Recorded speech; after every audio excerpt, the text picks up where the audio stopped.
Hi friends, welcome to the craft room. Today I want to show you a transfer that has 4 different designs on it, but we're just going to use the one that says look on the sunny side for this project because I want to upcycle this wreath that I've had for a couple years, and I'm going to use the back side of a rectangular simple shape that I did a project on last month. And I have paste colors that I've chosen to coordinate along with the wreath. Super easy to do because I luckily had all the colors that would match it. And one shimmer, of course, because I always have to have shimmer. Now I just took my transfer trimmers and I'm cutting off just the transfer that I am going to use for today's project. I took a little bit of my surface wax and I applied it across the whole rectangle because it is wood. And then I would buffed it out really well just to make sure I had no clumps. Now I'm also going to fuzz my transfer because it's the first time I'm using it, so it's super sticky and I just want to make sure it works well with my surface today. I will line it up very easily because it is see-through, so that makes it super easy. And I use a squeegee sometimes to pull out any bubbles that might be hiding.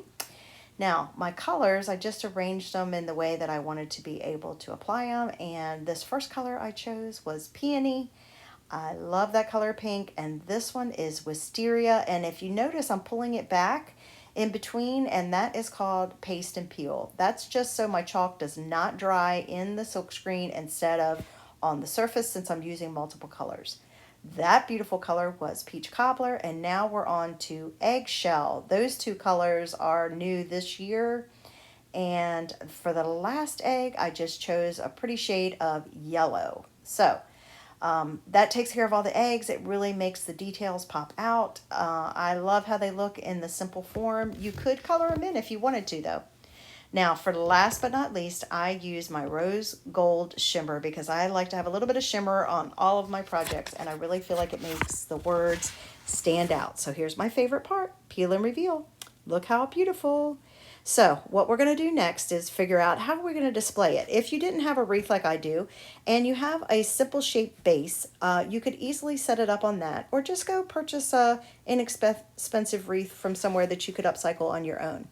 I always make sure I dry my chalk if I'm going to be handling it right away so that I don't smudge anything. And then I just have a hole punch that I've had for years, but we do have one available in my shop that will go right through any of our simple shapes.